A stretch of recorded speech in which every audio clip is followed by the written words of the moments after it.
दोस्तों इन दिनों हर जगह क्रिसमस की धूम है। पूरी दुनिया में त्योहार बड़ी खुशी से मनाया जाता है क्योंकि इस दिन प्रभु यीशु मसीह का जन्म हुआ था। दुनिया में यीशु को इंसान के रूप में भगवान का अवतार माना जाता है, जिन्होंने इस दुनिया से बुराई को मिटाने पर जोर दिया। लेकिन वो कैसे इस दुनिया में आए और आखिर क्यों कैसे उन्हें मौत की सजा सुनाई गई, इन सब सवालों के जवाब बहुत कम लोग जानते हैं। तो चलिए दोस्तों जानते हैं इन सभी सवालों के जवाब आज के हमारे इस वीडियो में। वैसे तो ईसा मसीह के जन्म को लेकर लोगों के अलग अलग ओपिनियन है, लेकिन दोस्तों ईसा मसीह के जन्म को लेकर बाइबल में जो कहानी है उसका सबसे ऊपर रखा जाता है। बाइबल के मुताबिक ईसा मसीह का जन्म मरियम नाम की महिला के गर्भ से हुआ। ये महिला वर्तमान इजराइल के नाजरत गांव में रहा करती थी, जिसकी सगाई यूसुफ नाम के एक शख्स से हुई थी। ये दोनों ही दिल के बहुत भले इंसान थे।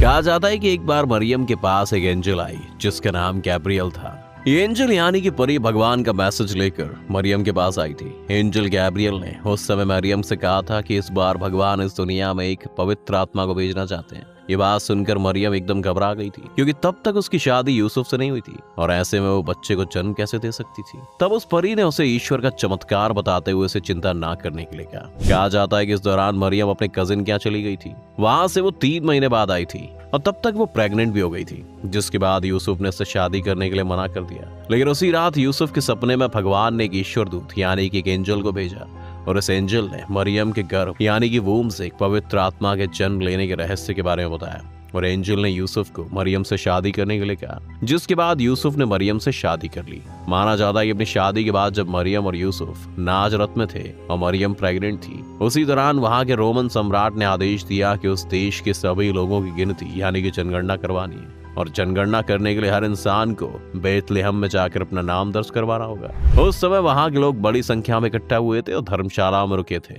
सम्राट के आदेश पर यूसुफ और मरियम भी बेथलेहम जनगणना के लिए चले गए थे, लेकिन उस दौरान वहां पर उनको रुकने के लिए बिल्कुल जगह नहीं मिली थी, क्योंकि तब तक वो पूरी तरह से लोगों से भर चुकी थी। जगह नहीं मिलने पर उन्होंने जानवरों के खलिहान में यानी कि एनिमल शेड में बसेरा डाला था। इसी जगह पर मरियम ने 25 दिसंबर की रात को ग्रेट लॉर्ड ईसा मसीह को जन्म दिया, जिसका नाम यीशु रखा गया। उस रात भेड़ों के झुंड की रखवाली के लिए कुछ गड़रिया यानी कि शेफर्ड्स वहां पर मौजूद थे। तब उन गड़रियों को एक फरिश्ते यानी कि एंजल ने जाकर उस खुशखबरी के बारे में बताया। एंजल ने शेफर्ड्स को बताया, तुम्हारे लिए बहुत अच्छी खबर है, धरती पर ईश्वर के पुत्र का जन्म हुआ है। आज की रात तो बहुत ही शुभ है, तुम्हारे सेवियर यानी कि रखवाले ने जन्म लिया है, इसका तुम जश्न मनाओ। वो बालक तुम्हें चारा खिलाने वाली एक नांद में मिलेगा। ऐसा कहा जाता है कि उसके बाद आकाश में कई सारे एंजल्स दिखाई दिए, जिन्होंने यीशु के लिए गाने गाए और इस तरह सब ने यीशु का स्वागत किया। कहा जाता है कि जिस दिन यीशु का जन्म हुआ था उस दिन दुनिया के 3 सज्जन आदमियों को आसमान का एक तारा दिखा था,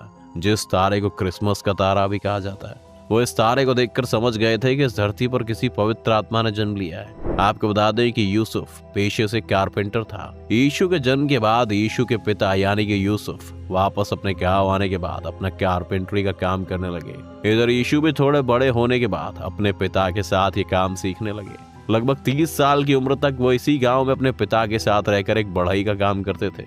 हालांकि बाइबल में भी ईसा मसीह के 13 से लेकर 29 साल की उम्र के बारे में कहीं भी कुछ नहीं बताया गया है, लेकिन कुछ किताबों में कहा गया है कि इस उम्र में ईसा मसीह भारत में भी घूमने आए थे, जहां पर उन्होंने बौद्ध शिक्षा ग्रहण की थी। कहा जाता है कि जब ईसा मसीह भारत आए थे उस समय वो कश्मीर के शाहीवाहन राजा से भी मिले थे। ईसा मसीह की असली कहानी की शुरुआत हुई जब उन्होंने 30 साल की उम्र में यूहन्ना जॉन नाम के संत से शिक्षा ग्रहण की।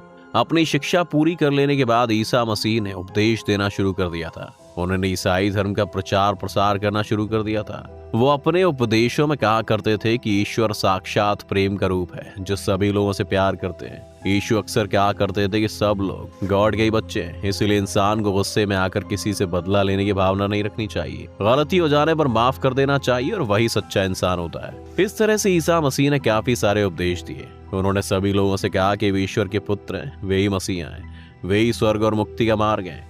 ईसा मसीह ने सभी को मानवता का पाठ पढ़ाया, नफरत की जगह प्यार का संदेश दिया। ईसा मसीह ने 12 शिष्य भी बनाए थे। 12 शिष्यों ने भी यीशु से शिक्षा लेकर ईसाई धर्म का प्रचार प्रसार किया था। कहा जाता है कि ईसा मसीह ने धर्म प्रचार के दौरान कई ऐसे चमत्कार भी किए थे जिनसे लोग हैरान हो गए थे। यीशु ने प्रार्थना के जरिए बीमार लोगों को ठीक किया था। बाइबल में भी इनके चमत्कार के बारे में बताया गया है, जिसमें बताया गया है कि उन्होंने अपनी शक्ति के बलबूते लोगों को जिंदा भी किया था। वहीं दुष्ट आत्माओं से परेशान लोगों को मुक्ति भी दिलाई थी। हालांकि ईसा मसीह के उपदेश यहूदी धर्म यानी कि जुडाइज्म की मान्यताओं से काफी अलग थे, जिसके कारण इनके कुछ उपदेश यहूदियों के कट्टरपंथी लोगों को अच्छे नहीं लगते थे, जिसके कारण वो ईसा मसीह के विरोधी बन चुके थे। वहीं दूसरी ओर बहुत से लोग ऐसे थे जो यीशु के उपदेशों से काफी खुश थे। ईसा मसीह यहूदियों के त्योहार मनाने के लिए यरूशलेम के मंदिर आया करते थे, लेकिन वे उनके धर्म को पूरा नहीं मानते थे। ईसा मसीह के मुताबिक शास्त्रों में जो लिखा गया था वो धर्म नहीं बल्कि नैतिकता ही धर्म है। यीशु के समय यहूदी बहुल राज्य यानी कि ईविश डोमिनेटेड किंगडम पर रोमन सम्राट तिबेरियस का शासन था। उसने एक गवर्नर को नियुक्त किया जो राज्य की शासन व्यवस्था को देखता था। इस दौरान ईसा मसीह अपने चमत्कारों की वजह से यहूदी लोगों के बीच काफी ज्यादा लोकप्रिय हो गए थे और इजराइल की जनता ने मान लिया था कि यही वो मसीहा है जो उन्हें रोमन साम्राज्य से मुक्ति दिलाएगा। उस दौरान ईसा मसीह की बढ़ती लोकप्रियता को देखते हुए यहूदी के कुछ कट्टरपंथी लोग उन्हें नापसंद करने लगे थे।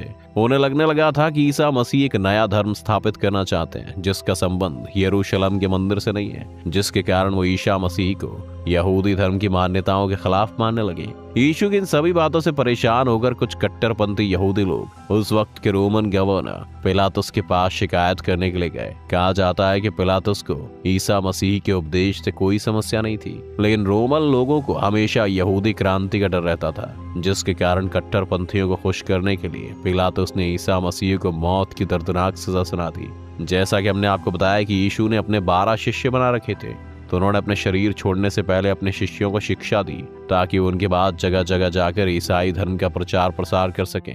कहा जाता है कि 29वीं ईस्वी में एक दिन ईसा मसीह गधी पर सवार होकर यरूशलेम पहुंचे, जहां पर उन्होंने अपने सभी 12 शिष्यों के साथ आखिरी बार खाना खाया और वहीं पर उन्हें दंडित करने के लिए षड्यंत्र रचा गया। कहा जाता है कि षड्यंत्र में उनके एक शिष्य जुदास ने साथ दिया था। कहा जाता है कि गिरफ्तार करने के बाद ईसा मसीह पर बहुत जुल्म किए गए, उन्हें क्रूर सजा दी गई, कोड़ों से मारा गया। इसके बाद ईसा मसीह को क्रूस पर लटकाने से पहले उन्हें कांटों का ताज पहनाया गया, फिर उन्हें भारी भरकम क्रूस को उठाने के लिए कहा गया। ईसा मसीह उस क्रूस को उठाकर जहां तक लेकर जा सकते थे वहां तक लेकर गए और उसके बाद उन्हें क्रूस पर लटका दिया गया। ईसाइयों का मानना है कि क्रूस पर मरते समय ईसा मसीह ने सभी इंसानों के पाप अपने ऊपर ले लिए थे।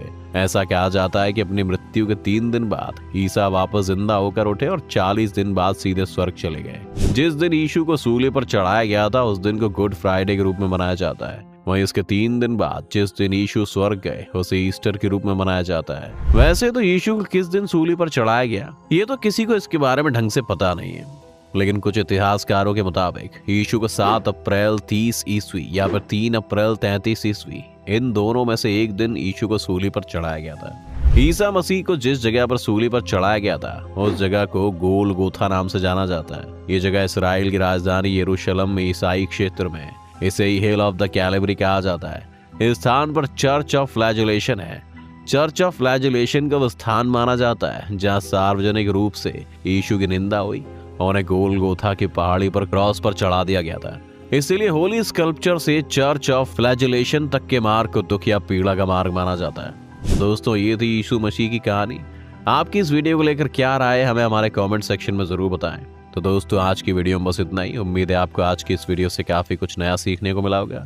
अगर आपको ये वीडियो पसंद आया तो वीडियो को लाइक करें और अगर आप इस चैनल पर नए हैं तो जाने से पहले चैनल को सब्सक्राइब करना भी ना भूलें।